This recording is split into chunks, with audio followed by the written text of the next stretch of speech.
Ben 10 classic के सभी aliens को वर्स्ट टू बेस्ट रैंक करने के बाद अब मेरी बारी आ चुकी है बेन 10 एलियन फोर्स के सभी एलियंस को वर्स्ट टू बेस्ट रैंकिंग देने की। एलियन फोर्स के सारे ही एलियंस अपने आप में ही काफी बेस्ट हैं, काफी बढ़िया हैं। इनमें से कोई भी ऐसा एलियन नहीं है जिसको तुम सीधा सीधा बोल सको कि ये एकदम ही बेकार है। तो इसीलिए ये रैंकिंग करने में मुझे बहुत ज्यादा टाइम लगा और बहुत ज्यादा दिमाग भी लगाना पड़ा। और पिछली बार की तरह ही इस बार भी ये रैंकिंग पावर लेवल के बेसिस पे नहीं होने वाली, बल्कि ये रैंकिंग मेरे पर्सनल ओपिनियन पर बेस्ड है। तो अगर तुम्हें मेरी रैंकिंग अच्छी नहीं लगती तो तुम मुझे कमेंट्स में अपनी रैंकिंग भी बता सकते हो। एंड इस वीडियो का लाइक एम भी हमने रखा है जो कि है 5000 लाइक्स का, और कमेंट्स का एम है 400 कमेंट्स। तो ये एम्स जल्दी से कंप्लीट करवा देना ताकि 2023 मेरा भी खुशी खुशी बीते। और हाँ, मेरी तरफ से तुम सभी को हैप्पी न्यू ईयर। तो बिना ज्यादा और बकवास किए हम अपनी लिस्ट की शुरुआत करते हैं नंबर 13 के साथ, जहां पे है स्पाइडर मंकी। स्पाइडर मंकी की जो मेन पावर्स हैं वो है वेब जनरेशन और उसके गजब के मंकी और स्पाइडर के जैसे रिफ्लेक्सेस। और जैसा कि मैंने कहा कि बेन 10 एलियन फोर्स के सारे ही एलियंस काफी अच्छे हैं। कोई ऐसा एलियन नहीं है जिसको तुम कह सको कि ये एकदम ही घटिया है या एकदम ही बेकार है। पर क्योंकि ये रैंकिंग है तो इसीलिए किसी ना किसी को तो लास्ट प्लेस पे होना ही था, and that is spider monkey for me at least. और ये एलियन कॉम्बैट में कितना बेहतर साबित हो सकता है ये हमने देखा ही था, लेकिन वो सिमियन था,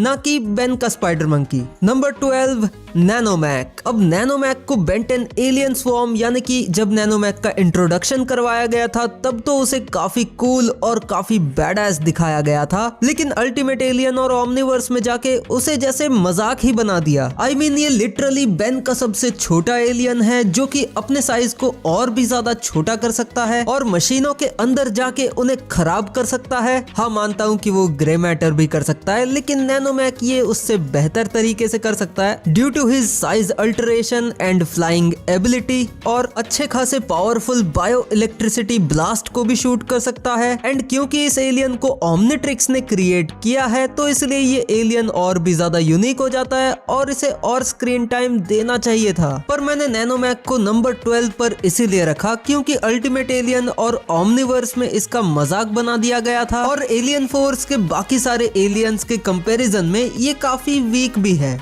नंबर 11 लोडस्टार। तो लोडस्टार के पास है मेनली मैग्नेटिक पावर्स, यानी कि ये मेटल से बनी किसी भी चीज को कंट्रोल कर सकता है, उसे डिसमेंटल तक कर सकता है और ये पावर काफी काम में आ सकती है। इसकी पूरी बॉडी मैग्नेटिक है तो इसलिए इसे डिस्ट्रॉय करना भी बहुत ही मुश्किल हो जाता है। और इसकी मैग्नेटिक पावर्स के और भी कई सारे क्रिएटिव यूजेस हो सकते हैं, पर क्योंकि बेन ने हमेशा इसकी पावर्स को सरफेस लेवल तक ही यूज किया है तो इसलिए मैं इसे नंबर 11 से ज्यादा आगे तो नहीं रख सकता। नंबर 10 ह्यूमंगसॉर। अब देखो, ह्यूमंगसॉर मुझे भी काफी पसंद है। उसका डिजाइन काफी कूल है, एक डायनासोर से इंस्पायर्ड है। वो अपने साइज को 60 फीट तक बढ़ा सकता है और वो सुपर स्ट्रॉन्ग भी है। लेकिन ये चीजें ह्यूमंगसॉर को उतना ज्यादा खास भी नहीं बनाती क्योंकि बेन के पास और भी कुछ ऐसे एलियंस हैं जो कि फिजिकली स्ट्रॉन्ग होने के मामले में और फाइटिंग के मामले में ह्यूमंगसॉर से बेटर है, जैसे कि 4 आर्म्स, वेबिग और रैथ। और इसी से मैं आता हूँ अपने नंबर 9 पे जो कि है रैथ। अब देखो,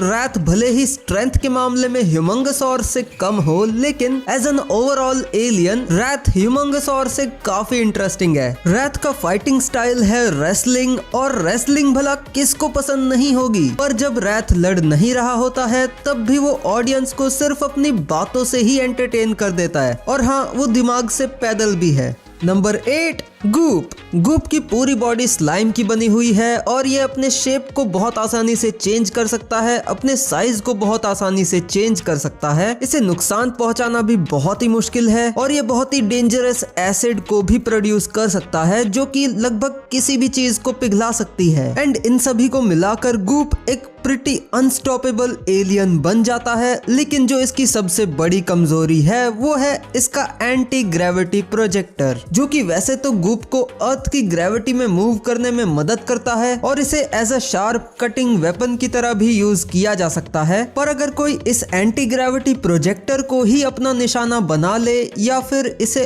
ऑफ कर दे तो गूप टोटली इमोबिलाइज हो जाएगा, यानी कि बिल्कुल भी हिल नहीं पाएगा। और इसी तरह से बेन ने ओमनिट्रिक्स को विल्गैक्स से छीना था, पर क्या इसी तरह से ओमनिट्रिक्स को बेन से भी छीना जा सकता है? ये हम पक्के तौर पर नहीं कह सकते, क्योंकि उस समय विल्गैक्स से ओमनिट्रिक्स पूरी तरह से नहीं जुड़ा था। पर इस पे आपका क्या ओपिनियन है, ये मुझे कमेंट्स में जरूर बताना। Number 7, brainstorm, another one of my favourite aliens. एक केकड़े के जैसा दिखने वाला एलियन जो कि अपनी खोपड़ी खोल के अपने दिमाग से तुम्हें इलेक्ट्रिकल शॉक दे सकता है। सच में यार, किस जीनियस ने सोचा ये कॉन्सेप्ट। ये अपने दिमाग की उसी इलेक्ट्रिसिटी से टेलीकिनेसिस भी कर सकता है और लेविटेट भी कर सकता है। एंड ये बेन का सेकंड मोस्ट इंटेलिजेंट एलियन भी है। बस इसका मेन प्रॉब्लम यही है कि ये हद से ज्यादा बकबक करता है, और अगर इससे ज्यादा फिजिकली स्ट्रॉन्ग ओपोनेंट इसके सामने आ जाए तो वो इसकी आराम से बैंड बजा देगा। Number 6, alien x.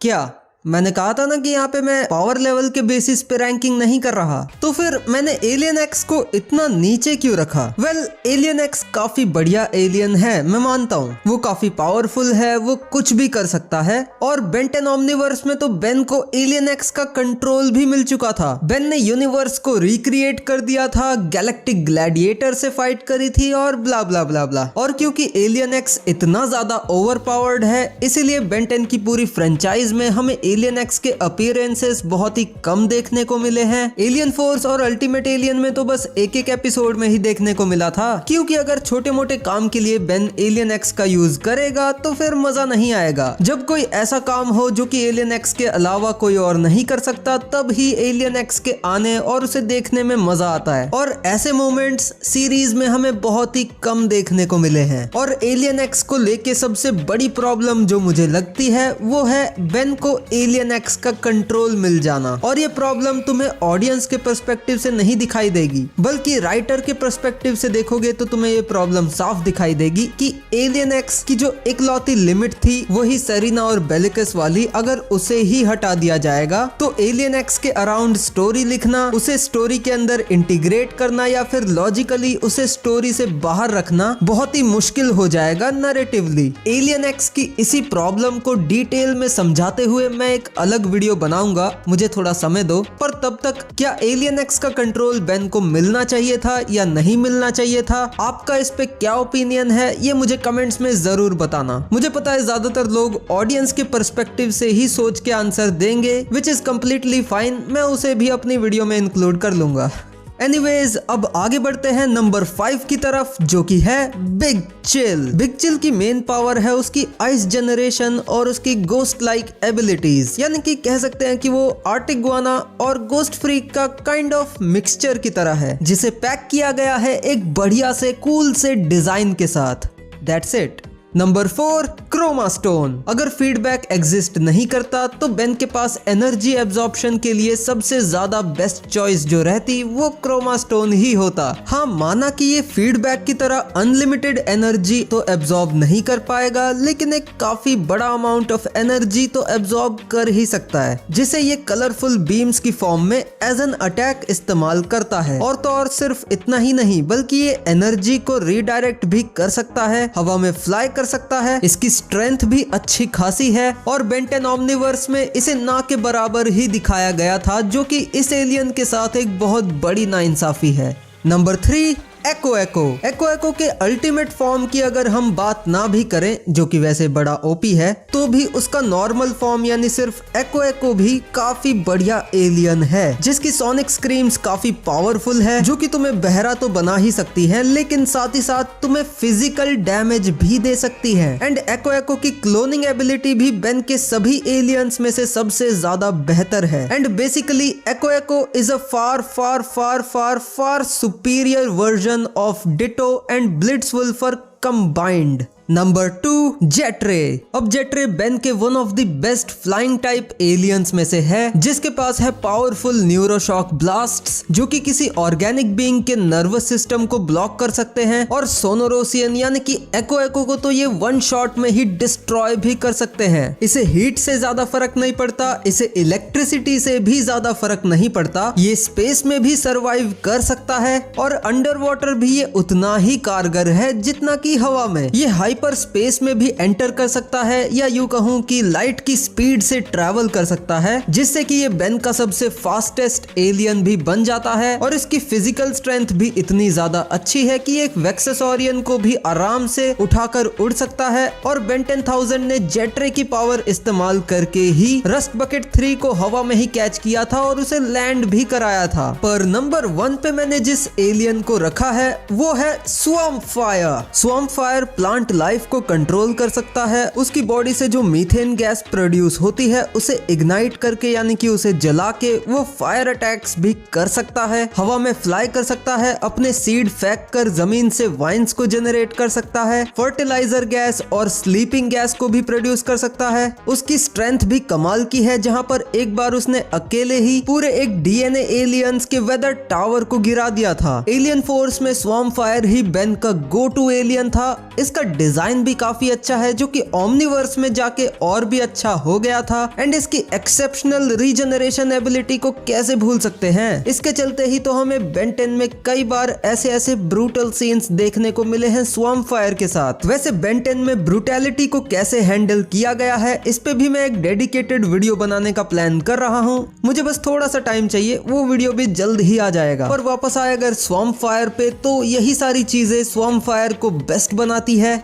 एंड मैंने इन सभी एलियंस के डिजाइन के बारे में ज्यादा कुछ इसीलिए बात नहीं करी क्योंकि इन सभी एलियंस के डिजाइन्स अच्छे हैं, तो इसलिए इन सभी एलियंस के डिजाइन को लेके अच्छा है ये तो हर बार नहीं बोलूंगा ना, इसलिए मैंने ज्यादा बात ही नहीं करी। पर एलियन फोर्स के सभी एलियंस के डिजाइन्स अच्छे क्यों हैं, इस पे मैं एक डेडिकेटेड डिटेल्ड वीडियो जरूर बना दूंगा। एक ही वीडियो के अंदर 3 वीडियो के प्रॉमिस, बाप रे। देख रहे हो कितना सारा कंटेंट लाने वाला हूं मैं तुम्हारे लिए, तो इसलिए अगर इन्हें मिस नहीं करना चाहते तो सब्सक्राइब करो यार अभी के अभी, एंड नोटिफिकेशन को ऑन जरूर कर लेना। और अगर तुम मेरी इस लिस्ट से एग्री नहीं करते तो तुम्हारी लिस्ट क्या है इन एलियंस को लेके, ये मुझे कमेंट्स में जरूर बता देना। और अगर तुम मेरी ऐसी ही worst to best Ben 10 classic वाले एलियंस की रैंकिंग देखना चाहते हो तो लेफ्ट वाली वीडियो पे क्लिक करो, ये मैंने तुम्हारे लिए ही बनाई है दोस्त।